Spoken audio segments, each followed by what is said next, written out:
بابا میرے بابا، بابا میرے بابا،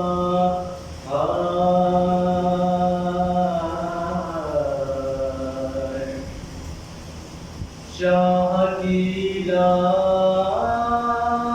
تیری جب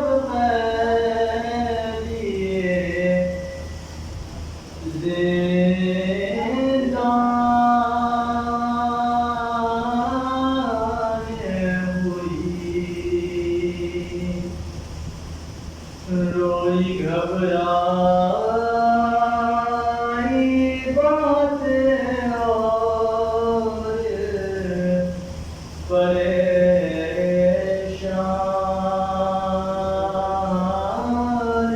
ہوئی، قید خانے کی گھٹن موت کا سامان ہوئی، جاگ لگتا تھا کہ معصوم کی بے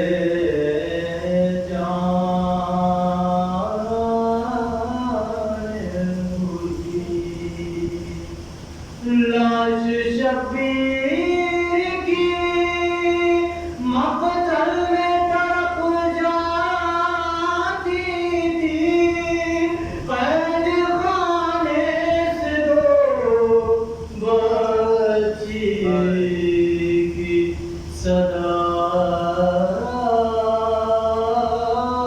آتی تھی، اب مجھے کوئی سکینہ نہیں کہتا،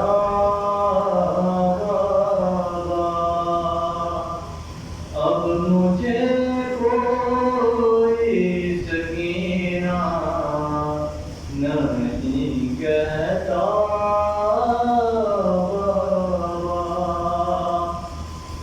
قیدی کہتا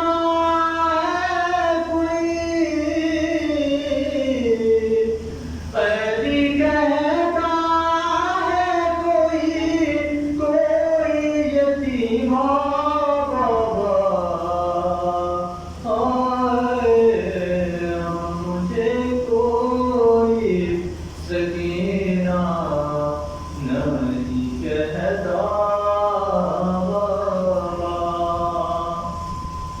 میں بیاں کیسے کروں اپنی مصیبت سے، کیا کروں اپنے تماچوں کی شکایات تم سے، سنتی ہوں دادی نے کہا یا تھا تماچا بابا، اب مجھے کوئی سکینہ نہیں کہتا، نیلے رخسار ہو بینائی بھی جس کی کم ہو، عمر ہو جائے برس آئے کمر بھی خم ہو، آپ نے دیکھی ہے کیا ایسی ضعیف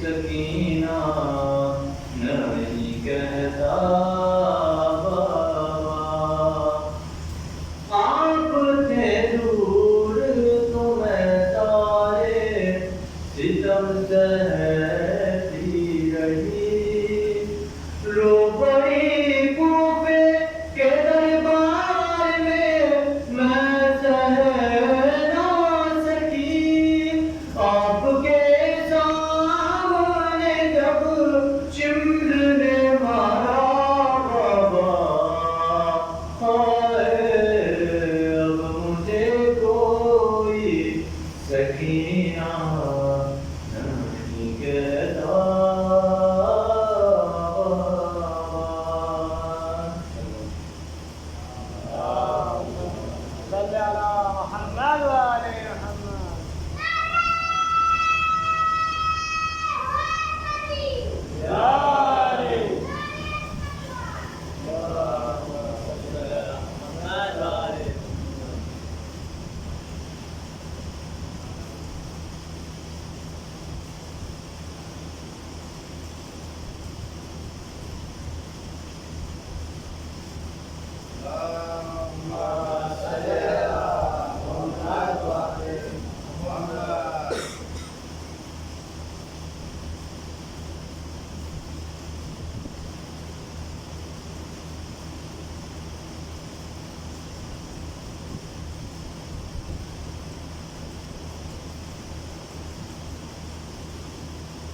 ماشاء الله لا قوة إلا بالله العلي العظيم. أعوذ بالله من الشيطان الرجيم. بسم الله الرحمن الرحيم. الحمد لله رب العالمين.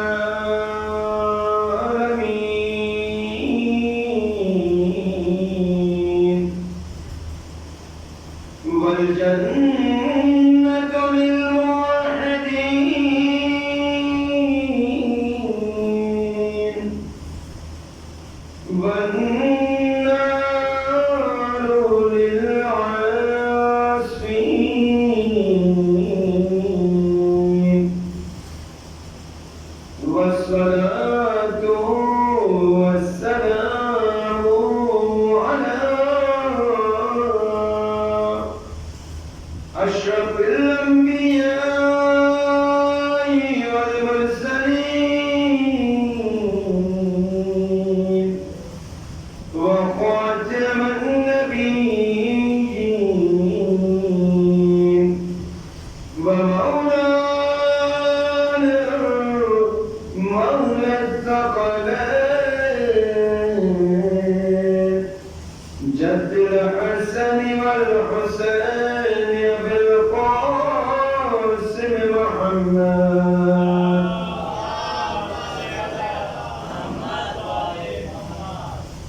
وآله الطيبين الطاهرين المعصومين المظلومين.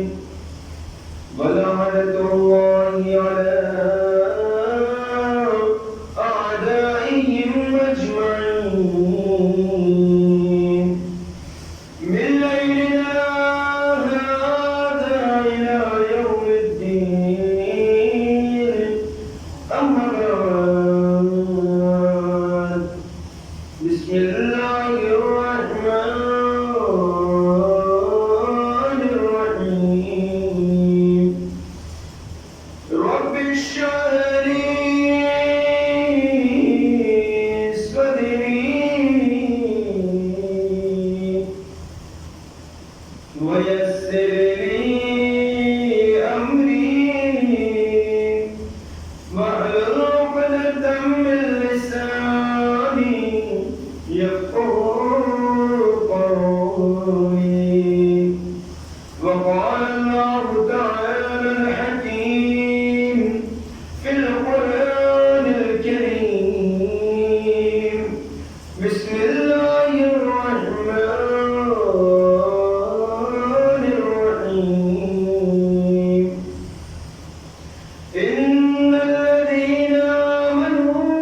کر صلوات پڑھیں محمد وآلہ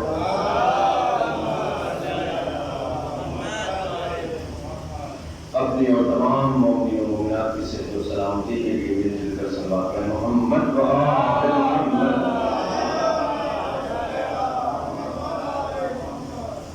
اب ہمیں دانش معزز سامعین کرام اہل علم حضرات،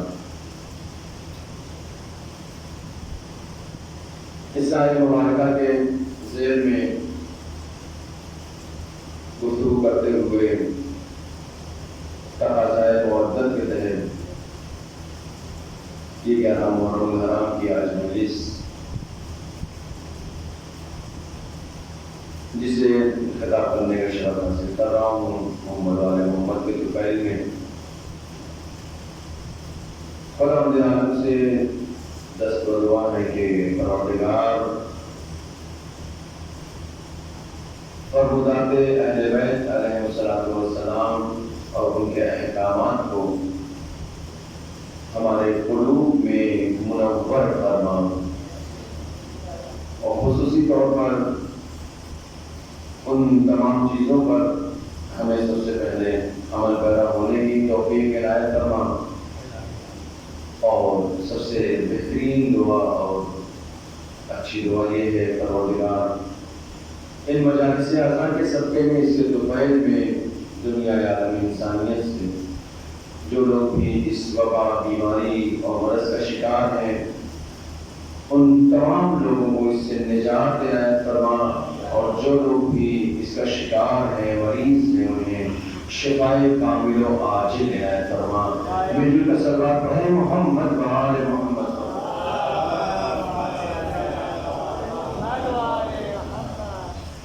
حضرت گرامی، بات کو شروع کریں.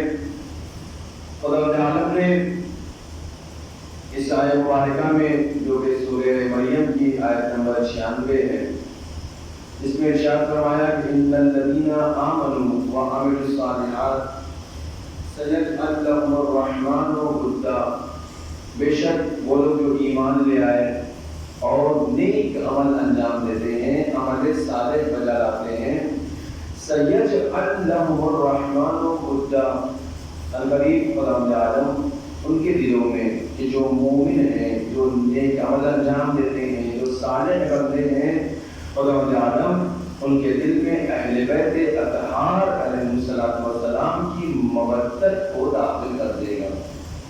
یہ پہلی مفہوم ہے آیت مبارکہ کا.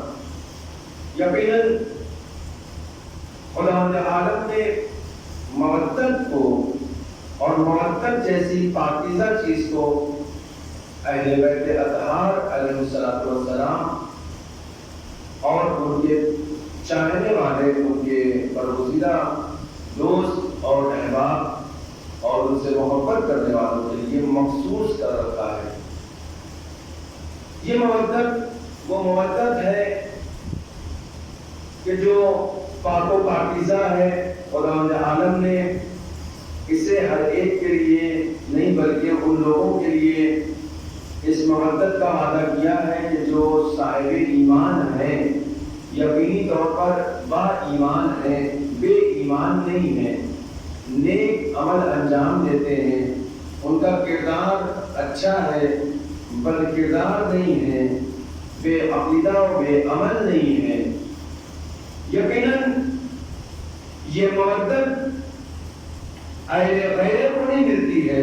خدا عالم نے اس کے لیے ان لوگوں کا انتخاب کیا کہ جو زمین پر سب سے بہترین لوگ ہیں. توجہ چاہتا ہوں، جو زمین پر سب سے بہترین لوگ ہیں، خدا عالم نے اس مودت کو، اس محبت کو، اس پاکیزہ نعمت کو ان کے لیے استعمال کیا ہے، ان کے لیے مخصوص کیا ہے کہ جو اہل زمین میں بھی منتخب شدہ ہیں، جن کا انتخاب خدا نے کیا ہے.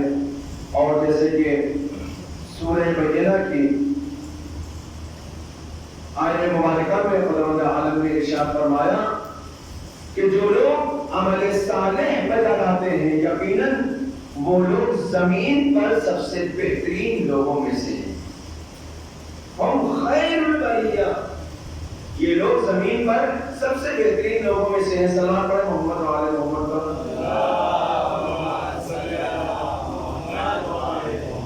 شاید آپ لوگوں کو لگ رہا ہوگا کہ میں بہت زیادہ تھکا ہوں، لیکن مجھے ایسا لگ رہا ہے کہ آپ لوگ بہت تھکے ہوئے ہیں. آگے اگر آ جائے تو سلمان پڑھیں محمد والے محمد پر. آ جائیے بھائی بیٹھے شاید آپ کو تھوڑا سا ادھر سمٹ آئیے، تھوڑا لگے کہ مجلس ہو رہی ہے. سلمان پڑھیں مل جل کر محمد والے محمد پر.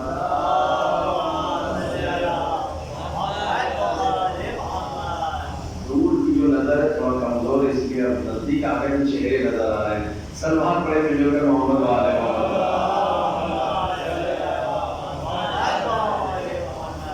خدا عالم نے سورہ بقرہ کی آیت نمبر 7 میں ارشاد فرمایا کہ ان الذین آمنوا وعملوا الصالحات، جو لوگ ایمان لے آئے، صاحب ایمان ہیں اور عمل صالح بجا لاتے ہیں، اولئک هم خیر البریہ، یہی وہ لوگ ہیں کہ جو زمین پر سب سے بہترین لوگوں میں سے. اب میں نے قرآن میں باقاعدہ طور پر، جو کہ میں خود استاد قرآن ہوں اور قرآن سے وابستگی زیادہ ہے، لہذا میں نے اس کو جب میں نے تحقیق کیا تو تقریباً خدا عالم نے عمل صالح اور نیک عمل کی جو بات کی، بڑی توجہ چاہتا ہوں، نیک عمل کی جو بات کی ہے قرآن میں تقریباً 35 مقامات پر خدا عالم نے اس کا تذکرہ کیا. بڑی توجہ چاہوں گا، اور چونکہ یہ مجلس آج کی اور کل کی تتمے کے طور پر ہے. لیکن جب ہم لوگ کوئی کتاب ہم لوگ شروع کرتے ہیں پڑھنا تو اس میں ایک ہوتا ہے مقدمہ، اس کے بعد مقدمے میں کیا ہوتا ہے کہ اس کتاب میں کیا کیا ہم پڑھنے والے ہیں. اس کے بعد کتاب کا متن ہوتا ہے، اس متن کے بعد ایک خلاصہ ہوتا ہے. خلاصہ یہ ہوتا ہے کہ اگر جو ہے کوئی کتاب نہیں پڑھ سکا، اتنا وقت اس کے پاس نہیں ہے، تو اگر وہ خلاصے کو ہی پڑھ لے تو کوئی کتاب کا جو مفہوم ہوتا ہے، لب لبان جو ہوتا ہے، وہ اس کی سمجھ میں آ جائے گا کہ اس کتاب کا مقصد لکھنے کا کیا ہے. مجلس بھی یہی ہے میری انشاءاللہ آج کی اور کل کی جو گفتگو ہوگی وہ تتمے اور خاتمے کے طور پر ہوگی، خلاصے کے طور پر ہوگی، تاکہ جو ابھی تک جو باتیں نہیں سمجھ میں آئیں انشاءاللہ وہ، اور جو لوگ نہیں شرکت کر سکے، نہیں شامل ہو سکے اس کے پہلے کی مجلسوں میں، انشاءاللہ ان کے سمجھ میں آ جائے کہ یہ عشرہ مجالس میں ہم نے کن چیزوں پر گفتگو کیا. سلام پڑھیں مل کر محمد والے محمد پر. خدا عالم نے تقریباً 35 مقامات پر عمل صالح کو ذکر کیا. اور مزے کی بات یہ ہے کہ جہاں پر بھی خدا عالم نے نیک عمل کا تذکرہ کیا ہے، عمل صالح کی بات کیا ہے، تو ایمان کے ساتھ کیا ہے. بڑی ذمہ داری سے میں پیش کر رہا ہوں. جہاں پر بھی نیک عمل کی بات کیا ہے وہ ایمان کے ساتھ کیا ہے، مومنین کے ساتھ کیا ہے، ایمان کے تذکرے کے ساتھ کیا ہے. اس سے اتنی بات تو سمجھ میں آتی ہے کہ نیک عمل والا جو ہوتا ہے، صاحب کردار جو ہوتا ہے، وہ مومن ہی ہو سکتا ہے. مومن اگر نہیں ہے تو نہ وہ صاحب کردار ہوگا نہ نیک عمل ہوگا. صلوات پڑھیں محمد والے محمد.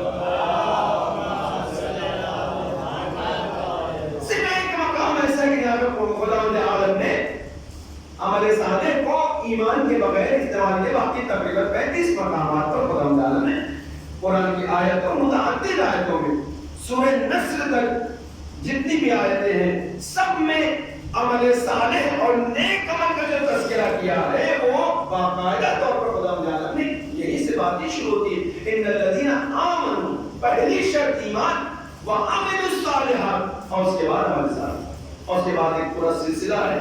کہیں پر اس کی جزا بتایا کہ جو نیک اعمال کرتے ہیں، جو صاحب ایمان ہے، جو نیک عمل انجام دیا. سلام پڑھیں محمد والے محمد.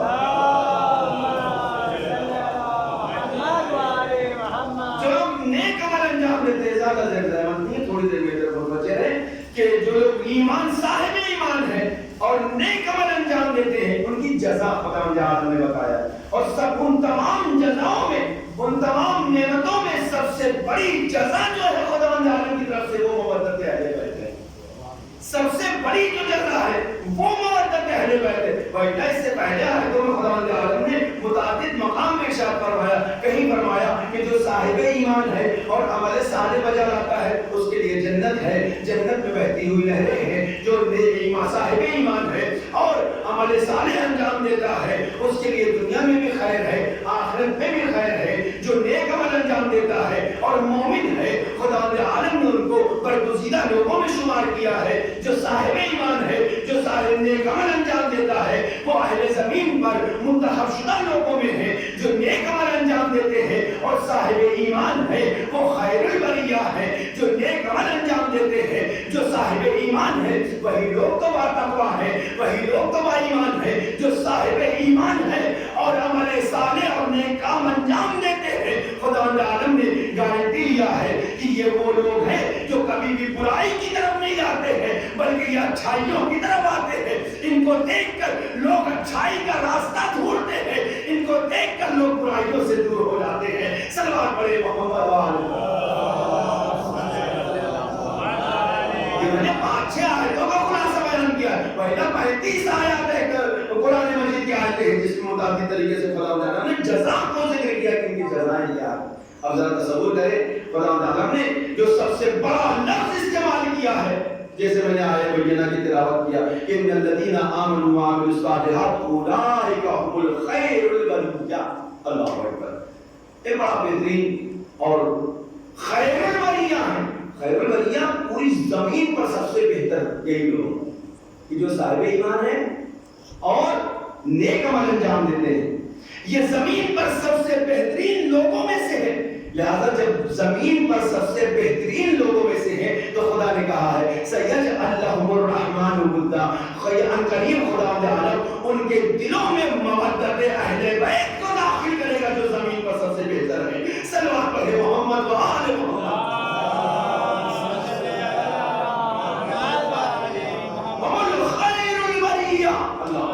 یہ تب زمین پر سب سے بہترین لوگ خیر البریہ ایک لقب ہے. اب آئیے روایتوں میں دیکھتے ہیں خیر البریہ. چھٹے امام جعفر صادق علیہ السلام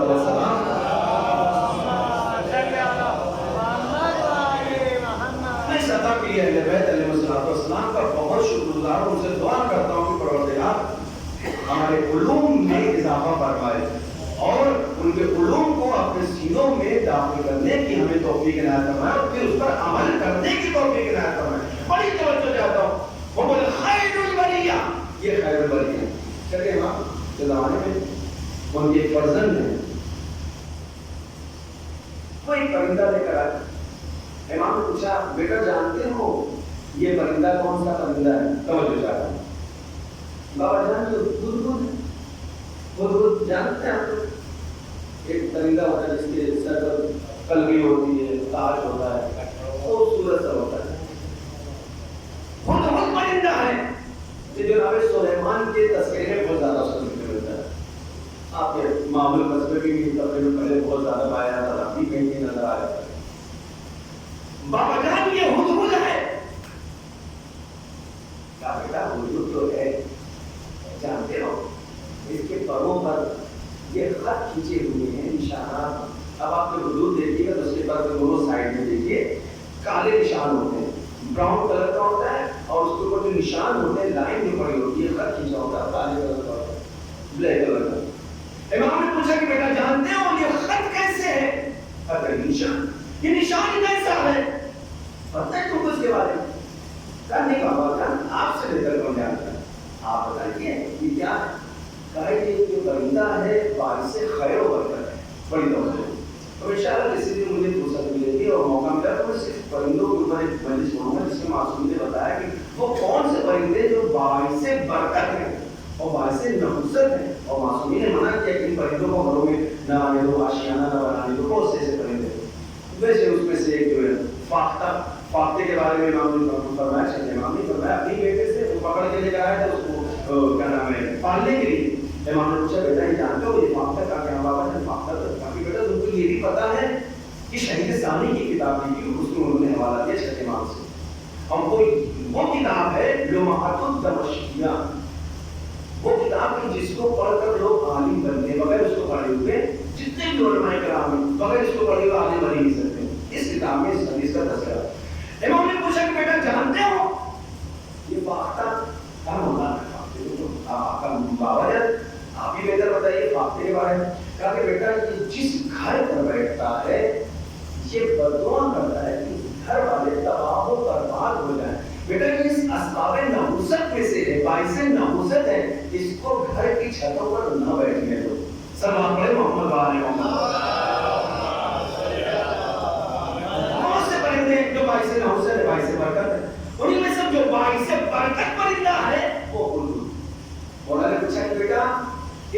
نے کہا نہیں پتا ہے تمہیں؟ کہا کہ نہیں بابا جان آپ ہی بتائیے. امام نے فرمایا کہ اس کے پر سریانی زبان جو عربی زبان سے پہلے جو زبان سے جناب ابراہیم کے زمانے میں جناب نوح کے زمانے میں اسی زبان کا زیادہ جو چلتا تھا اسی کا جو چال چلن تھا.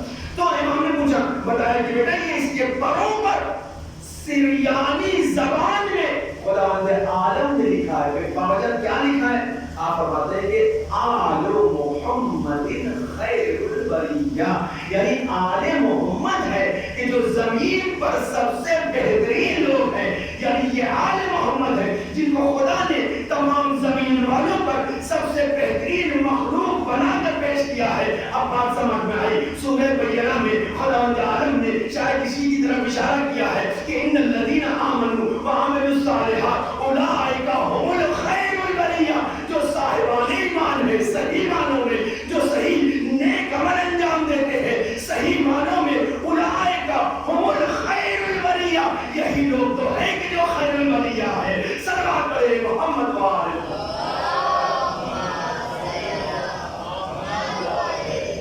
یہ وہ ہے خدا تعالی نے آیتوں کے ذریعے سے اور روایتیں جو آیتوں سے نہ ملے. چھٹے امام کا قول جو روایت ہماری آیت سے نہ ملے اور میری نہ کھائے تو ان روایتوں کو دیواروں پہ دیکھ مارو. وہ ہماری روایتیں نہیں ہیں. اسے دیکھو کہ قرآن سے مطابق ہے یا نہیں ہے. ان روایتوں کو لے لو کہ جو قرآن کے مطابق ہو، جو اس کا فیصلہ ہو، جو اس کی تفسیر بیان کر رہی ہو، جو آیتوں کے تفسیر کو بیان کر رہی ہو، آیتوں سے متعلق ہو. وہ حدیثیں ہماری ہیں، وہ روایتیں ہماری ہیں. تو خدا نے فرمایا کہ ہم خیر البریہ، یہ خیر البریہ ہے. اور جو اہل بیت کے ساتھ رہتے ہیں، جو اہل بیت کی محبت کو مودت کو اپنے دلوں میں داخل کرتے ہیں، یہ ظریف نکتہ ہے. خدا نے فرمایا کہ اہل بیت کا اطہار روئے زمین پر سب سے بہترین لوگوں میں ہے. اور خدا نے کہا کہ اب جو لوگ عمل صالح بجا لائیں گے، نیک کام انجام دیں گے، ایمان رکھیں گے، مومن ہوں گے، خدا کا وعدہ ہے کہ ان قریب ان مومنین کے دلوں میں بھی اہل بیت کی محبت کو پیدا کر دے گا. صلوات پڑھے محمد وآلہ.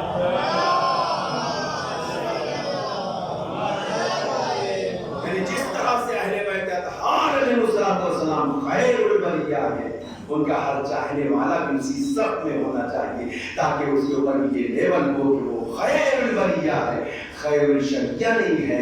اس سے شر کی امید نہیں کی جا سکتی ہے. جب بھی اس کا نام آئے گا تو ایک کام میں نام لیا جائے. اب چونکہ وقت نہیں، دامن وقت میں گنجائش نہیں ہے. عمل صالح کہتے کسے ہیں؟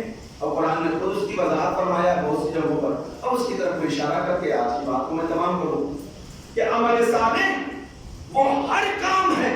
سب سے پہلے میں روایت کو پیش کروں، اس کے بعد بات کو پیش کرتا ہوں. عمل صالح ہر اس کام کو کہتے ہیں. امام نے فرمایا کہ جس میں ہماری اور اہل بیت اطہار علیہ السلام کی ولایت اور محبت پائی جائے. جس کام میں بھی اہل بیت کی محبت شامل ہو، ولایت شامل ہو، وہ کام عمل صالح ہے. اور جس کام میں بھی ان کی ولایت اور محبت نہ شامل ہو اسے نیک عمل اور عمل صالح نہیں کہا جا سکتا ہے. اب آپ اپنے ہر کام کو جو بھی کام انجام دیتے ہیں اسے ہم نیک عمل انجام قرار دے سکتے ہیں، عمل صالح بنا سکتے ہیں.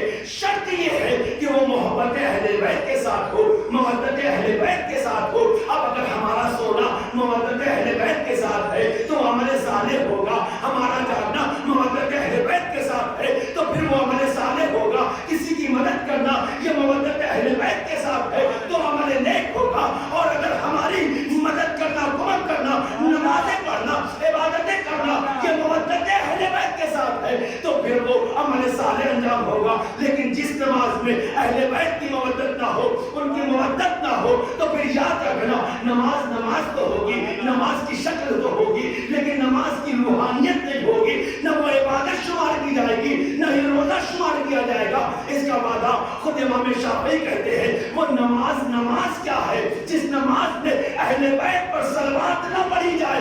صلوات پڑھنا اہل بیت سے محبت کی نشانی ہے. صلوات پڑھے محمد.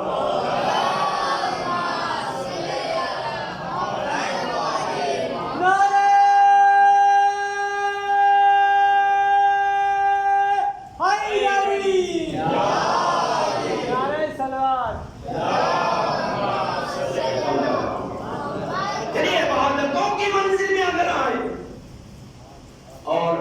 کی منزل میں آیا، نماز روزے اور حج و زکات کی منزل میں آئے، اپنے چھوٹے سے چھوٹے کسی کام کی منزلت میں آیا، جہاں پر بھی دیکھیں اگر اہل بیت کی محبت نہیں ہے، ان کی خوشنودی نہیں ہے، ان کی رضایت نہیں ہے، تو وہ کام نیک عمل نہیں شمار کیا جا سکتا۔ پتہ چلا نیک عمل وہ ہے کہ جس میں اہل بیت کی رضایت بھی ہو، ولایت بھی ہو، محبت بھی ہو۔ بغیر ان کی ولایت و محبت کو نیک کام نہیں۔ پہلے سب سے پہلے کنفرم اس چیز کو، اس لیے میں نے اس روایت کو کیا بیان کیا تاکہ ہمیں پتہ چلے نیک عمل ہے کیا، نیک عمل کہتے کسے ہیں۔ اب بہت سے لوگوں نے یعنی یہ کہہ دیا کہ مثلا صرف نماز پڑھنا اور عمل کرنا، اعمال انجام دینا، عرفے کا اعمال ہوا، عید غدیر کا ہوا، عید بقرعید کا ہوا، یہ اعمال رمضان کے اعمال صرف یہی نیک اعمال ہے۔ میں یہ کہتا ہوں کہ صرف یہی اعمال نیک نہیں ہے، یہ اعمال بھی نیک اعمال نہیں ہے اگر محبت اہل بیت کے بغیر ہو۔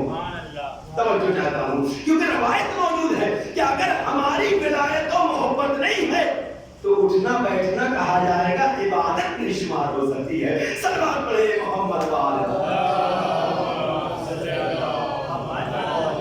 اور ہمارے صالح کی بہت زیادہ تاکید کی گئی، اور ہمارے صالح وہی ہے انشاءاللہ کل کی مجلس میں جو میں بیان کروں گا کہ اصل عمل صالح اور جس عمل صالح کو خدا عالم نے ہم سے تقاضا کیا اور کس عمل صالح کی بات خدا عالم کر رہا۔ لیکن بات کو یہاں آج تمام کریں کہ خدا عالم عمل صالح کو یقیناً پسند کرتا ہے، ولو اگر مشرک ہی کیوں نہ ہو، ولو کافر ہی کیوں نہ ہو، خدا عالم اس کی جزا ضرور دیتا ہے۔ یہ نہیں کہ وہ صاحب ایمان ہوگا تبھی عمل صالح کرے، نہیں، اگر نیک کام انجام دے رہا ہے کوئی، بھائی کسی غریب کی مدد کرنا اچھا کام ہے، برا کام ہے، کسی کی پڑھائی میں ہیلپ کرنا اچھا کام ہے یا برا کام ہے، بھائی یہ تمام جو اچھے کام ہیں خدا عالم اس کو پسند کرتا ہے، اور خدا عالم اس پر عذاب نہیں نازل کرنا چاہتا ولو کافر ہی کیوں نہ ہو، ولو مشرک ہی کیوں نہ ہو، صرف اس وجہ سے کہ اس نے نیک عمل کو انجام دیا۔ صلوات پڑھیں محمد وعلیہ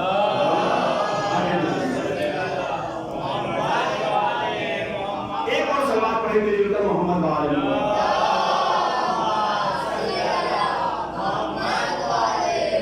لیکن کتنی زیادہ اہمیت ہے، میں نے بڑی ذمہ داری سے اس کو بیان کر دیا، لیکن ہاں یقیناً ولو کافر ہی کیوں نہ ہو، نیک عمل ہے تو خدا عالم اس کو پسند، اس نے اچھا کام انجام دیا تو خدا عالم اس کی تعریف کرتا ہے، توصیف کرتا ہے، اس کو پسند کرتا ہے، چاہتا ہے۔ وہ یہ نہیں چاہتا کہ اس بندے پر عذاب نازل ہو جائے، اتنا نیک کام کرنے والا انسان اس پر عذاب نازل، یہ بے ایمان مرے۔ اچھا بہت سے مواقع ایسے، بہت سی نیکیاں ایسی ہیں، بہت سے نیک عمل ایسے ہیں کہ جس کے بعد، جس کو انجام دینے کے بعد خدا عالم یہ کہتا ہے کہ اس کو میں بے ایمان مرنے ہی نہیں دوں گا، کیونکہ اس کے اندر یہ صفت پائی جاتی ہے، اس نیک عمل کی صفت پائی جاتی ہے، یہ جب بھی مرے گا تو با ایمان مرے گا، اس سے بڑی کوئی گارنٹی ہو سکتی۔ اب جیسے جناب عیسیٰ علیہ السلام کا ایک واقعہ کہ جس میں جناب عیسیٰ کو خدا عالم نے وحی کیا، فرشتے کو بھیجا، وحی کیا کہ اے عیسیٰ، ایک شہر ہے بقواق نام کا ایک شہر ہے، اس شہر میں جاؤ، وہاں پر کچھ لوگ رہتے ہیں جو میری وحدانیت کے منکر ہیں، وحدانیت کو نہیں مانتے، مجھے خدا یکتا نہیں مانتے، لیکن اے عیسیٰ ان کے اندر 5 صفات ایسی ہیں کہ جس کی وجہ سے میں ان کے اوپر عذاب نازل نہیں کر سکتا۔ کتنا اچھا ہوتا کہ وہ لوگ صاحب ایمان ہو جاتے، یہ لوگ میری جنت میں جاتے، ان کی مجھے ضرورت، خدا خود جس کی خواہش کرے جنت میں جانے کی، اللہ اکبر، اس کا مقام و مرتبہ کیا ہوگا۔ صلوات پڑھے محمد وعلى محمد۔ بھائی ہے کافر، ہے مشرک، لیکن خدا نے وحی کیا ایسا جاؤ، فلاں فلاں گاؤں جاؤ، وقواق نام کا شہر ہے، وہاں پر جاؤ، اور جا کے لوگوں کو تھوڑا سمجھاؤ، وحدانیت درس دو۔ وہ لوگ مسلمان ہو جاتے، وہ لوگ وحدانیت کا اقرار کر لیتے، تو کتنا اچھا تھا، یہ جنت میں جائیں۔ پروردگار جب تمہیں اتنا بتا دیا، یہ بھی بتا دے کہ ان کے اندر وہ 5 صفات کون سی ہیں۔ جناب عیسیٰ علیہ السلام خدا تعالیٰ نے کہا اے عیسیٰ، ان کی سب سے پہلی صفت یہ ہے اپنے بزرگوں کا احترام کرتے ہیں. کتنا بڑا نیک عمل ہے. وہ اپنے بزرگوں کا احترام کرتے ہیں.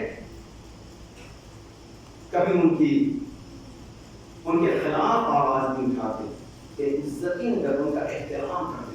ایسا دوسری سب سے بڑی صفت ان کی یہ ہے کہ ان کی بیویاں اپنے شوہروں کا بہت خیال رکھتی ہیں اور ان کی مرضی کے خلاف کوئی کام نہیں انجام دیتے. خدا تعالیٰ ان کی ان صفات کو پسند کرتا ہے. اللہ تیسری سب سے بڑی صفت یہ ہے ایسا کہ وہ جو لوگ ہیں یہ امانت میں خیانت نہیں کرتے، کیونکہ امانت کو خدا خود دوست رکھتا ہے. وہ خائن نہیں ہے، وہ امین ہے، اور جو امین ہوتا ہے یعنی خدا کی صفت اس کے اندر پائی جا رہی ہے. صلوات پڑھے محمد و آل محمد. اور ایسا چوتھی سب سے بڑی صفت ان کی یہ ہے کہ وہ اخلاق حسنہ کے حامل ہیں. ان کے اخلاق اچھے ہیں، ان کے کردار اچھے ہیں، بولنے کا طریقہ اچھا ہے، اٹھنے بیٹھنے کا طریقہ اچھا ہے، ملنے جلنے کا طریقہ اچھا ہے. کسی سے جھاگ کر ملتے نہیں ہیں، ڈانٹ کر بات نہیں کرتے ہیں، بڑے سکون سے بات کرتے ہیں، اچھے انداز سے ملتے ہیں، بہترین اخلاق کے حامل ہیں. اور ایسا میں ان کو اس لیے چاہتا ہوں کیونکہ وہ ذخیرہ اندوزی نہیں کرتے ہیں، آج پر بھروسہ رکھتے ہیں، کل کے اوپر وہ چھوڑتے ہیں کہ خدا دینے والا ہے، جس نے پیدا کیا ہے وہی رزق دینے والا ہے. کیونکہ ذخیرہ اندوزی کی اجازت ہے. ایسا جس کے اندر یہ 5 صفات ہوں تو خدا میرا ہی وعدہ ہے کہ میں اس کو مرنے اس وقت تک مرنے نہیں دوں گا جب تک کہ اس کا وہ صاحب ایمان نہیں ہو جاتا ہے. کیونکہ قرآن میں بار بار یہ استعمال کیا ہے یا ان الذین آمنوا وعملوا الصالحات، ایمان کے ساتھ عمل صالح ہے. کیسے ممکن ہے کہ وہ عمل صالح انجام دے اور وہ بے ایمان مر جائے؟ صلوات پڑھے محمد وعلی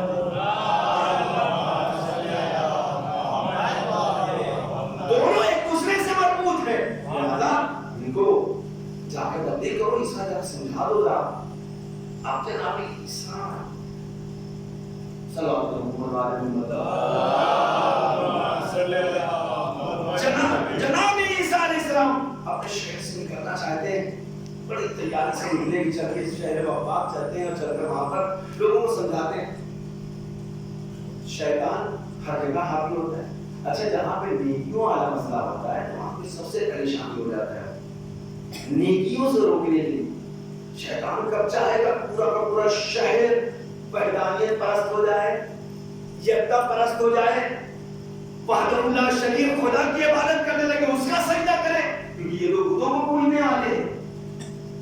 جیسے شیطان کو پتا ہے شیطان دوڑتا ہوا اس سے پہلے جناب عیسیٰ پہنچے پورے شہر میں جا کے ہندوؤں پیٹ دیتے ہیں. کیا تمہارے شہر میں وہ جادوگر عیسیٰ آنے والا ہے جو مردوں کو زندہ کر دیتا ہے؟ وہ جادوگر ہے، ساحر ہے، اس کو شہر میں داخل مت ہونے دینا. اللہ جناب عیسیٰ نے وہی کیا، اور ایک طرف شیطان اور ایک طرف رحمان. پتا نہیں کون جیتنے والا ہے. بھیا بہت سے شیطان پر یقین رکھتے ہیں، لیکن شیطان کے مقابلے میں جہاں رحمان ہوگا تو رحمان وہی ہے جس نے اسی شیطان کو پیدا کیا ہے. سلمان پڑھے محمد و آل محمد. وہی خدا آتی ہے عیسیٰ، گھبرانا نہیں. پوری وہاں پر تیاری ہو چکی ہو، تم کو شہر میں داخل نہیں ہونے دیں گے، لیکن فلاں فلاں راستے سے تم چلے جانا، وہاں پر تمہیں کوئی دیکھ نہیں پائے گا. اب وہاں کیا شیطان نے جیسے بتایا تو چاروں طرف شہر کے انہوں نے پہرا بٹھا دیا. جناب عیسیٰ کو شہر میں داخل ہی نہیں ہونے دینا، تو پہرا لگائے بیٹھے، دل آپ بیٹھے ہوئے ہیں، دل دھنوش کمان سب کہ عیسیٰ کو شہر میں نہیں آنے دیں گے. اللہ اکبر. لیکن اللہ نے انتظام کیا، جس راستے کا انتخاب کیا تھا جناب جبرائیل نے، اس راستے سے جناب عیسیٰ داخل شہر ہو جاتے ہیں. جب داخل شہر ہوئے، ایک معظمہ کے ایک ضعیفہ کے گھر پر پہنچے تو بہت ہی ضعیف العمر ہے. اس کے گھر کیسے پہنچے تو فوراً ہی دیکھ کر وہ پہچان گئی کہ آپ تو شہر میں نئے نئے لگ رہے ہیں. کہ ہاں میں تو نئی ہوں شہر. اب پھر شہر میں تو پابندی ہے چاروں طرف آئی، آپ آئے کیسے؟ جادو کا استعمال کیا ہے، اور اگر جادو کا استعمال کیا ہے تو ہو نہ ہو تم ہی عیسیٰ ہو۔ کہا کہ ہاں میں عیسیٰ تو ہوں لیکن جادوگر نہیں ہوں، میں خدا کا نبی ہوں، اس کا رسول ہوں، مجھے جادوگر نہ کہو۔ اب کیسے معلوم ہے آپ کو جادوگر نہیں؟ دیکھ تو ضعیفہ ہے، تو بوڑھی عورت ہے، اگر میں تجھے جوان کر دوں تو یہ تو ناممکنات میں سے بھائی کوئی انسان اس کے چہرے پہ جھریاں آ گئی ہیں، آنکھوں سے سجائی نہیں دے رہا ہے، وہ ضعیف العمری میں اپنی زندگی گزار، کیسے ہو سکتا ہے کہ جوان ہو جائے؟ تم نے جناب یوسف کا قصہ نہیں پڑھا، زلیخا کا قصہ نہیں پڑھا؟ کہا کہ ہاں وہ تو ہاں کبھی ہو گیا ایک آدھ مرتبہ، لیکن ایسے تو نہیں ہو سکتا۔ کہا کہ اگر میں نے تجھے جوان کر دیا، اگر آپ نے جوان کر دیا تو میں آپ کو خدا کو مان لوں گی، آپ کو رسول بھی مان لوں گی۔ کہا ٹھیک، تو اپنا چہرہ اس طرف کر۔ جیسے اس نے اپنے چہرے کو ادھر کیا، جناب عیسیٰ نے کہا جا اپنے آئینے میں اپنا چہرہ دے۔ اب اس نے جب اپنے آپ کو دیکھا تو خود کو بھی نہیں پہچان پا رہی تھی کہ میں ہی وہی ہوں یا کوئی دوسری کھڑی ہوئی ہے۔ اس نے کہا کہ عیسیٰ یہ تو میرا حلیہ بدل گیا، پھر سے وہ حسن آ گیا، جوانی آ گئی ہے۔ کہا یہی تو میرے خدا کا کمال ہے۔ کہا پھر کرنا کیا ہے؟ سجدہ خالق میں اس نے سر کو رکھا، بتا تیرا خدا کہاں؟ اے عیسیٰ تیرا خدا کس جگہ موجود ہے؟ میں اسے سجدہ کرنا چاہتی ہوں۔ جناب عیسیٰ نے کہا یہ تو میرے خدا کا تعلق ہے، دل سے تعلق ہوا کرتا ہے، جس جگہ بھی تو تصور کر کے سجدہ کر لے میرا خدا وہی موجود ہے۔ اب تجھے بتوں کے آگے جانے کی ضرورت نہیں ہے۔ سلوات پڑھے محمد وآلہ۔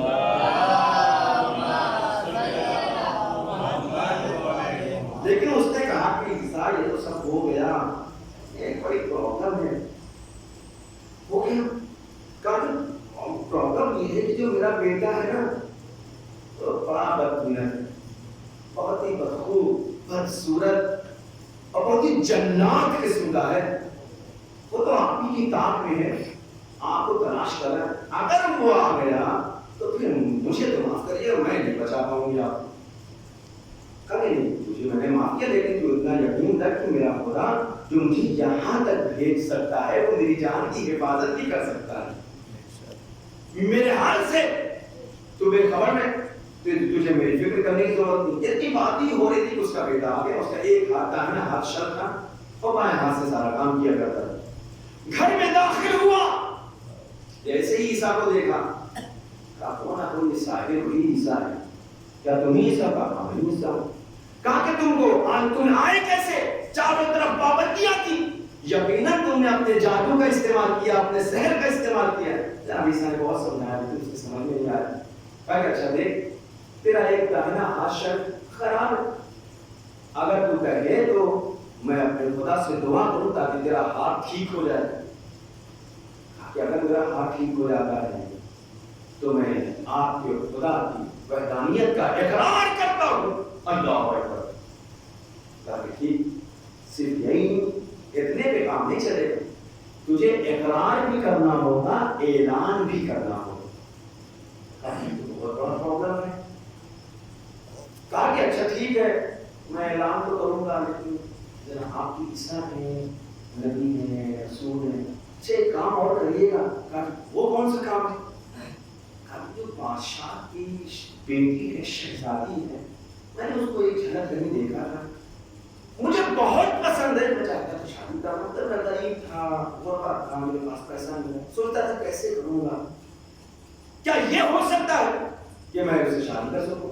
کہا جا میں نے تیری حاجت پوری کیا، خدا نے بھی تیری حاجت تو پوری کی، لیکن تجھے اعلان کرنا ہوگا۔ کہا بالکل میں اعلان کرنے کے لیے تیار ہوں۔ پھر جناب عیسیٰ نے دعا کیا، اس کا ہاتھ ٹھیک ہو گیا، اور پھر جناب عیسیٰ نے کہا کہ دیکھ دربار میں جا، دربار میں جانے کے بعد اعلان کر، اور اگر بادشاہ تیرے اعلان کو نہ مانے، توجہ چاہتا ہوں، تیرے اعلان کو نہ مانے تو بادشاہ کو قتل کر دینا، بولا کہ میں تجھے قتل کر دوں گا، اور جب تو دھمکی دے گا تو بادشاہ ظاہر سی بات ہے دربار میں بیٹھا ہوا ہے، تخت پر ہے، اس کے فوجی بھی ہیں اور بھی بہت سے عمرہ بیٹھے ہوئے، تو اکیلا رہے گا، تو بچے گا نہیں، تجھے وہ قتل کر ڈالے گا۔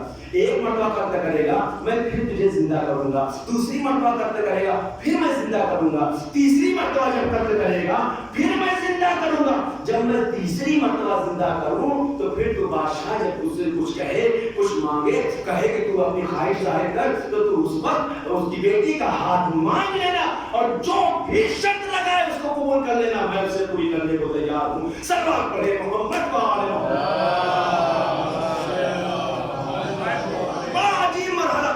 اس کا ہاتھ ٹھیک ہوا، دربار میں گیا، تلوار نکالے ہوئے اور جو تنتناتا ہوا اور جو فوراً چلاتا اور چلتا اور بادشاہ سلامت۔ اب اگر خدا کا جب تک کو مانتا ہے تو مان، نہیں تو تیرا سر قلم کر دوں گا۔ بڑے جوش میں بلبلے میں آ کر پورا دربار کر لیا، اکیلا تنہا انسان کا حکم کون تو کام ہے، اسی سے ہیما کا بیٹا ہوں، تمہاری اتنی ہمت تمہارا ہاتھ، وہ جادوگر نے صحیح کیا ہے، کہیں اسے جادوگر نہ کہو، وہ نبی خدا ہے، وہ رسول خدا ہے، اگر تم نے نہیں مانا تو تم کو بھی میں قتل کر دوں گا۔ اللہ کی وحدانیت پر ایمان لاؤ، توجہ چاہتا ہوں، اور خدا کی قدرت پر ایمان لاؤ، میرے رسول ہونے، اس کے رسول ہونے کو مانو۔ جیسے ہی اس نے تلوار چلانا چاہا، جلاد نے چاروں طرف سے پکڑا، اس نے جو گردن کو پھوڑا کر دو۔ اب اس کی ماں کو خبر ہوئی کہ میرا بیٹا، جوان بیٹا قتل کر دیا گیا، ہوتی ہوئی جناب عیسیٰ کے پاس آئی، عیسیٰ کیا روح اللہ، یہ کیا قیامت آ گئی، میرا لال مر گیا، اس کو قتل کر دیا گیا۔ جناب عیسیٰ نے کہا جا دربار میں، اس کا لاشا پڑا ہوا ہے، اس کے جو بدن پر کپڑا ہے اس کپڑے پہ کسی ایک ٹکڑے کو تو لے کر آ، میں اس کے وسیلے سے دعا کرتا ہوں، تعویذ لکھ کر دیتا ہوں، وہ زندہ ہو جائے گا۔ جناب عیسیٰ نے کپڑا منگایا، وہ کپڑا لے کر آتی ہے اور مختصر کرتے ہوئے اس کو کہ پھر اس کے بعد اسی کپڑے پہ جناب عیسیٰ علیہ السلام نے کچھ تعویذ کو رکھا اور کہا اس کے اوپر جا کے رکھ دینا، وہ زندہ ہو جائے گا۔ اللہ بھرا دربار دیکھ رہا ہے اس منظر، ماں نے اس تعویذ کو لا کے بیٹے کے اوپر رکھا، وہ فوراً زندہ ہو کر بیٹھ گیا، اور جیسے ہی بیٹھا اس نے واہ اللہ شریف خدا یکتا کی وحدانیت کا اقرار کیا، نبی خدا جناب عیسیٰ کی رسالت کا اقرار کیا۔ پھر سے اس نے بادشاہ سے کہا کہ بادشاہ اب بھی موقع غنیمت ہے، تو وحدہ اللہ شریف کی اطاعت کر لے، اس کی وحدانیت کا اقرار کر لے، عیسیٰ کو نبی مان لے۔ اس نے کہا نہیں، یہ نہیں ہو سکتا۔ اس نے ادھر سے تلوار نکالا تو ادھر سے جلاد نے کہا کہ نہیں، میرا بادشاہ قتل نہ ہو جائے، فوراً پھر سے اس کی گردن کو قلم کر دیا گیا، پھر مار ہوتے ہوئے آئے۔ اب اس مرتبہ بادشاہ نے کہا تھا، دیکھا کہ اس کے جسم موجود ہے، لہذا اس کے جسم ہونے کی وجہ سے جناب عیسیٰ نے، وہ چونکہ جادوگر تھے، معاذ اللہ اپنے جادو سے زندہ کر دیا۔ کہا کہ اب اس کا جسم ہی نہیں چھوڑیں گے، کرتے کیا، جسم کو جلا کر اس کی راکھ وہاں پڑی ہوئی، جناب عیسیٰ علیہ السلام اس کی راکھ کو جمع کیا، اور جمع کرنے کے بعد خداوند عالم کی بارگاہ میں دعا کیا۔ پورے دربار نے دیکھا کہ جتنے بھی راکھ کے ذرات تھے سب یکجا ہو گئے، اور آپس میں جمع ہونے کے بعد وہ زندہ ہو کر بیٹھ گیا، وحدہ اللہ شریف کی گواہی دینے لگا اور لا الہ الا اللہ پڑھنے لگا، عیسیٰ نبی اللہ کا کلمہ پڑھنے لگا۔ تیسری مرتبہ پھر جیسے ہی دوسری مرتبہ ہوا، اس کے بعد پھر سے اس نے کہا بادشاہ سے، بادشاہ نے پھر قتل کیا، جناب عیسیٰ نے پھر سے زندہ کر دیا۔ اب جب زندہ کیا تو بادشاہ نے کہا کہ کیا تم بھی بہت بڑی اونچی چیز ہو اور تمہارا رسول بھی بہت ہی اونچی چیز، یقیناً وہ نبی ہے، اب تم مخلص بندے ہو، یہ جادو سے نہیں ہو سکتا ہے، میں نے تو جنا کیا تھا، مار کیا تھا، یہ بار بار مرنا اور بار بار زندگی عطا کرنا یہ اس کی قدرت کا کمال ہے۔ میں اس کی وحدانیت پر ایمان لاتا ہوں، میں اس کو خدا یکتا تصور کرتا یقین لاتا ہوں، ایمان لاتا ہوں، آپ کے جناب عیسیٰ کو میں اپنا نبی تصور کرتا ہوں۔ بتا تیری خواہش کیا ہے، تیری آرزو کیا ہے، تو کیا چاہتا ہے، جو مانگے گا میں تجھے عطا کروں۔ اب نیا نیا مسئلہ تھا، نیا نیا ایمان تھا، اب ظاہر سی بات ہے تازہ تازہ جب ایمان ہوتا ہے کسی کا تو تھوڑا آزمائش والا بھی مسئلہ ہوتا ہے کہ امتحان میں لے لیا جائے، آزما لیا جائے۔ اس نے فوراً کہا کہ مجھے کچھ نہیں چاہیے، بادشاہ سے کہا مجھے آپ بیٹی سے شادی کرنا ہے، اگر آپ ہاتھ دے دیں۔ بادشاہ نے جیسے ہی سنا فوراً مارنا چاہا، وزیروں نے کہا اب اس کے نبی کو یہیں پر امتحان لے لیتے ہیں، ایسی شرط رکھ دو کہ جس کو یہ پورا ہی نہیں کر پاتا۔ کہا وہ شرط کیا ہوگی؟ بادشاہ سے کہا، وزیروں نے، بادشاہ نے ان سے کہا ہماری شرط یہ اس وقت ہم شادی کریں گے، بیاہ کریں گے کہ جب تم مہریے میں 1000 درہم و دینار اور سونے و چاندی سے بھرے ہوئے لا کر دو. اس نے فوراً قبول کر لیا تھا. ٹھیک ہے، اس میں کوئی قباحت نہیں، میں فوراً جاتا ہوں لے کر آتا ہوں. لاٹری تو لگی چکی تھی. صلوات پڑھے محمد و آل محمد. میں فوراً لے کر آتا ہوں. جناب اسحاق کو دیکھا یہ خدا ہے تو اس نے ڈیمانڈ کر دیا 1000 اونٹ. کوئی معمولی بات نہیں، 2-4-10 اونٹ نہیں، وہ بھی ہیرے جواہرات اور درہم و دینار سے لدے ہوئے ہوں. یہ ہم کیسے ہوگا؟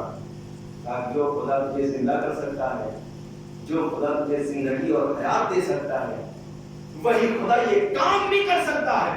لیکن اس کے لیے ایک شرط ہے، بادشاہ سے کہنا ہوگا کہ فلاں فلاں پہاڑ پر آئے، وہاں پر آئے، میں قدرت کے جلووں کو وہاں پر سب کے سامنے دکھاؤں گا. ایک مرتبہ وہ دربار میں آتا ہے کہ میں ساری چیزیں دینے کے لیے تیار ہوں، لیکن میرے نبی کی شرط یہ ہے کہ فلاں فلاں میدان میں ساتھ میں سب کچھ ادا ہوگا. اب دیکھا اس نے کہ جناب عیسیٰ بھی ہے، پوری رعایا موجود ہے، بادشاہ بھی موجود ہے. ایک مرتبہ جب سب لوگ وہاں آ گئے، جمع ہو گئے، تو جناب عیسیٰ نے اس سے کہا کہ دیکھ جا اس پہاڑ کے قریب جا، اور اس پہاڑ کے قریب جانے کے بعد اس پہاڑ کو حکم دینا کہ جناب عیسیٰ نبی خدا نے اے پہاڑ تجھے حکم دیا ہے کہ اپنے پہاڑ کے دامن سے 1000 اونٹ کو نکال کے جس پر سونے چاندی ہیرے جواہرات درہم و دینار لدے ہوئے ہو. ایک مرتبہ وہ اس پہاڑ کے نزدیک جاتا ہے، پوری رعایا دیکھ رہی ہے کہ آخر ہونے والا کیا ہے. جیسے ہی اپنے ہاتھوں کو اس نے آگے بڑھایا، اس کے ہاتھوں میں کچھ لگامیں آتی ہیں کہ جب اس نے کھینچنا شروع کیا تو 1 اونٹ نکلا، 2 اونٹ نکلے، 100 نکلے، 200 نکلے، 300 نکلے، 1000 اونٹ، اور سب پر ہیرے اور جواہرات بھرے ہوئے. سارا مجمع دیکھ رہا تھا. بادشاہ نے جیسے ہی اس منظر کو دیکھا اپنے سر کو سجدے خالق میں جھکایا. بادشاہ کا سجدے خالق میں جھکنا تھا، پوری رعایا سجدے میں گئی. ایک مرتبہ خداوند عالم کی بارگاہ میں جناب عیسیٰ نے ہاتھوں کو اٹھایا. اے میرے پروردگار، یہی وہ بندے ہیں نا جو نیک عمل انجام دیتے تھے، تو ان کو پسند کرتا تھا. آواز قدرت آئی، اے عیسیٰ کیسے ممکن ہو، یہ لوگ اتنے اچھے کام کرتے ہو، میں ان کو جہنم میں ڈال دیتا، لہذا ایمان کی روشنی کو تمہارے ذریعے سے یہ لوگوں میں داخل کیا ہے. صلوات پڑھے محمد. اہمیت کو سمجھیں. خداوند عالم نے جو نعمت دیا ہے ہمیں، اس نعمت ہمیں خیال کرنا، اس کی حفاظت کرنا، یہ ہماری اور اخلاق سے بڑھ کر یہ کام چیزیں کام انسان کے اندر بنے. صفات جب پائی جاتی خداوند عالم اس کو پسند کرتا ہے. جسے خدا پسند کر لے تو پوری دنیا اگر اسے ناپسند کرے تو اس کا کچھ بھی کر نہیں سکتا. یہی وجہ ہے کہ اہل بیت کے اتحاد جسے خدا پسند کرتا. امام حسین سید الشہداء جسے خدا پسند کرتا. پورا زمانہ دشمن ہو گیا، پوری حکومتیں دشمن ہو گئی، لیکن حسین کا کچھ حال بھی نہ کر سکتا. میں نے تمام کیا چند جملے مسائل کیے. روز عاشور گزرا، شب عاشور آنے سے پہلے ظالموں نے شہداء کے سروں کو نوکیلے سے بچایا، طبل بجانا شروع کیا. اس میں یہ آواز دے رہے تھے کہ سر سعد نے چیخ چیخ کر کہنا شروع کیا کہ دیکھو ہم نے حسین کو شکست دے دیا، حسین کا سر نوکے ایسا پر ہے، آؤ اہل حرم کے خیموں کو لوٹ لیا جائے، اس میں آگ لگا دی جائے. ماسادارو، یہ کوئی پہلا موقع نہیں تھا کہ جب اہل بیت کے گھر میں آگ لگائی جا رہی ہو. اس سے پہلے بھی مرحلہ مدین میں آ چکا تھا کہ جب کچھ ظالمین بعد وفات رسول فاطمہ کے گھر پر آئے تھے اور آگ اور لکڑیاں لے کر جمع ہوئے تھے.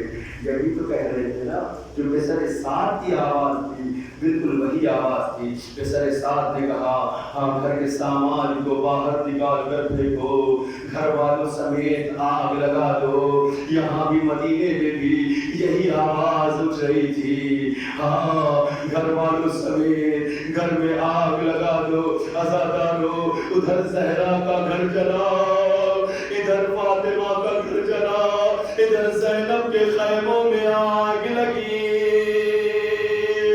زینب چیختی چلاتی رہی، واہ حسینہ واہ عباسہ واہ علیہ، جزاکم ربکم خیر الجزا۔ اے عزادارو حسین بخش جالا آپ فرماتے ہیں، وہ اپنی کتاب میں نقل کرتے کہتے ہیں کیا تم نے یہ تصور کیا ہے کہ ایک ایک کر کے خیمہ جلتا رہا؟ نہیں، ایک ایک کر کے خیمہ نہیں جلتا جلا، بلکہ ایک بار کی خیموں میں آگ لگا دی گئی، سارے خیمے جلتے رہے، ان میں سے ایک خیمہ بچا تھا جس کے چاروں طرف آگ لگ چکی تھی، اس خیمے میں بیویاں اور بچے جمع ہو گئے تھے۔ ایک بیوی کو میں نے دیکھا، وہ بار بار خیمے سے باہر، کبھی خیمے میں کبھی باہر نکلتی تھی۔ اب حمید ابن مسلم کہتا ہے میں نے دیکھا آگ کی لویں بڑھ چکی تھی، ایسے عالم میں ایک معذبہ خیمے سے باہر ہے، اب وہ خیمے میں جانا چاہتی ہے، لگتا ہے اس کی کوئی امانت اس میں رہ گئی ہے، جب قریب پہنچتی ہے آگ کی لویں اجازت نہیں دیتی کہ وہ خیمے میں داخل ہو۔ حمید ابن مسلم کہتا ہے بیوی آگ لگ چکی ہے، آپ خیمے میں نہ جائیں۔ ہاں جزاکم ربکم خیر الجزا عزادارو، لیکن زینب ہے جو ایک مرتبہ یا علی مدد کہہ کر خیمے میں داخل ہو گئی۔ اے عزادارو بستر سید سجاد کے قریب آئی اور آنے کے بعد کہا اے میرے لال کیا آپ بھی نہ اٹھو گے؟ ارے دیکھو خیمے جل گئے۔ جزاکم ربکم خیر الجزا۔ اے عزادارو زینب کے لیے بڑا سخت مرحلہ تھا۔ ہاں سجاد نے غشت آنکھوں کو کھولا، آنکھیں جیسے کھلی سوال کیا پھوپھی اماں کیا میرا چچا عباس نہیں؟ زینب نے کہا نہیں بیٹا، وہ عباس مارے گئے، میرا بھیا علی اکبر نہیں بیٹا، میرا بھیا علی اکبر بھی مارا گیا۔ بابا حسین کہا اے میرے لال سجاد اب یہ تصور کر لو کہ تمہارے سوا مردوں میں کوئی نہیں بچا۔ ہاں جزاکم ربکم خیر الجزا۔ اے عزادارو زینب کہتی میرے لال سجاد خیموں میں آگ لگ چکی ہے، میں تجھ سے ایک شرعی مسئلہ پوچھنا چاہتی ہوں، اے سجاد اس کا جواب بتا۔ اے سجاد دیکھ ہمارے سروں پہ چادریں نہیں ہے، چادریں چھین جا چکی ہے، ہم بے پردہ ہو چکے ہیں۔ اے سجاد خیموں میں آگ لگی ہے، اب بتا ہم خیموں میں جل کے مر جائے یا ننگے ساتھ خیموں سے باہر نکلے؟ بس عزادارو سجاد کی آنکھوں میں آنسو آئے، ایک مرتبہ آواز دی اے پھوپھی اماں ارے جان کا بچانا واجب ہے۔ ہاں جزاکم ربکم خیر الجزا۔ لیکن ہاں عزادارو بیویاں تو نکل گئی کسی طرح خیمے سے، زینب ابھی بھی خیمے سے نہیں نکلی، زینب ہاں خیمے سے نہیں نکلی۔ عزادارو حمید ابن مسلم کہتا ہے کہ زینب خاک پر بیٹھتی ہے کبھی کھڑی ہوتی ہے، خاک پر بیٹھتی ہے کبھی کھڑی ہوتی ہے، ایک مرتبہ فرار کر کے کہتی عباس ذرا آ کر دیکھو، اے حسین ذرا آ کے دیکھو، ارے علی اکبر کے سینے سے نیزہ نکالنا بڑا آسان مرحلہ ہے، ارے اپنے جوان بیٹے سجاد کو جلتے ہوئے خیمے سے نکالنا ارے زینب کے لیے بڑا مشکل ہے۔ جزاکم ربکم خیر الجزا۔ زینب نے اپنے پشت میں سجاد کو رکھا، ارے خیمے سے باہر نکلی، یہ زینب ہے، ارے ایک مرتبہ فرار کر کے کہتی ہے اے میرے غیور عباس آج زینب پہلی مرتبہ بغیر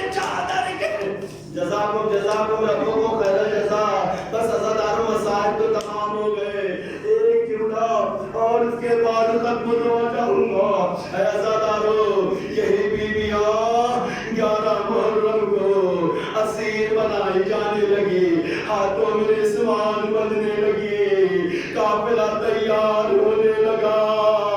اے عزادارو، ایک مرتبہ بیویاں شمر نے کہا، اے زینب ذرا جلدی کرو، ہمیں کوفے پہنچنا ہے، ارے سواریوں پہ سوار ہو جا۔ ایک مرتبہ زینب نے بے کجاوا اونٹوں کو دیکھا، شاید بابا کا دور یاد کیا ہو، وہ کوفے کا زمانہ یاد کیا ہو۔ ایک زمانہ تھا، ارے بغیر ہودج کے زینب کبھی سوار نہ ہوئی۔ آج زینب کیسے سوار ہو؟ عزادارو، اب روایت کا جملہ ہے، زینب نے ایک بیویوں کو سوار کرا دیا، اب زینب تنہا ہے، کوئی سوار کرنے والا نہیں۔ اے عزادارو، بس یہی موقع تھا کہ زینب کو اپنی بے بسی پہ رونا آ گیا، گریہ کرنے لگی۔ ہاں، شاید مدینہ یاد آیا ہو جب 27 رجب کو یہ قافلہ نکل رہا تھا، ارے زینب سوار ہونا چاہتی تھی، عباس نے نالین کو پکڑا، علی اکبر و قاسم نے پڑھ کر سہارا دیا تھا۔ ارے یہی وجہ ہے، زینب کبھی دائیں دیکھتی ہے، کبھی بائیں دیکھتی ہے، کبھی بنات کی طرف۔ اے میرے بھیا عباس، تیری شہزادی زینب، ارے تنہا، کوئی سوار کرنے والا نہیں۔ اے عزادارو، سجاد نے اس منظر کو دیکھا، اے پھوپھی اماں، لائیے میں سوار کر دیتا ہوں۔ کسے یاد کر رہی ہو؟ عباس نہیں آئے گا، علی اکبر نہیں آئے گا، قاسم نہیں آئے گا، بابا حسین نہیں آئے گا۔ اے پھوپھی زینب، آپ کا یہ بیٹا سوار کرے گا۔ جزاکم ربکم خیر الجزا۔ زینب نے کہا، میرے لال سجاد، تو تو خود ضعیف ہے، تو تو خود ناتوان ہے، تو تو خود ناتوان ہے، ارے کیسے سوار کرے گا؟ ایک مرتبہ سجاد کہتے پھوپھی اماں، میں زمین پر بیٹھتا ہوں، آپ میری پشت پر ارے پیر رکھ کر سوار ہو جائیے۔ لو، زینب تو سوار ہو گئی۔ سجاد، ارے ہاتھوں میں ہتھکڑیاں، پیروں میں بیڑیاں، گلے میں خاردار دو، ایک ساربان ہے کہ جو قیدی بنا۔ اِنَّا لِلَّهِ وَإِنَّا إِلَيْهِ راجعون۔ رضم بقضائه وتسليما لأمر الله، يا عبيد يا محمود بحق محمد، يا أعلى بحق علي، يا فاطر بحق فاطمة، يا محسن بحق الحسن، يا قديم الإحسان بحق الحسين ذات الشان، وبحق الأئمة التسعة الطاهرين من ذرية الحسين عليهم الصلاة والسلام، بحق چراغ معصومین علیہ الصلوۃ والسلام۔ تمام تر مومنین و مومنات کی مشکلات و پریشانیوں کو دور فرما، ہماری اس عبادت کو قبول فرما۔ اے میرے اللہ، ہماری اس نیک عبادت کو، مجالس اعضاء کو، نوحہ و ماتم کی اوزاری کو، اے میرے خدا، امام وقت کی خدمت میں بہترین پرسہ اور ہدیہ قرار فرما۔ اے میرے اللہ، جو لوگ بھی اس بیماری کا شکار ہیں، خدایا خدایا خدا انہیں شفاء کامل و عاجل عنایت فرما، دنیا میں امن و امان قائم فرما۔ اے میرے اللہ، جو مریض ہیں جنہوں نے دعاؤں کی سفارش کیا ہے، انہیں محمد و آل محمد کے طفیل بیماری کربلا کے صدقے میں شفاء کامل و عاجل عنایت فرما۔ اے میرے اللہ، تو نے وعدہ کر رکھا ہے، اپنے اس وعدے کو پورا کرتے ہوئے اپنی بہترین حجت منتقم خون حسینی یوسف زہرا فرزند زہرا امام عصر ارواحنا لہ الفدا کے سہولت النور میں تاجیل فرما، اور ہم سب کو ان کے اعوان و انصار میں شمار فرما۔ ربنا تقبل منا انک انت السمیع العلیم۔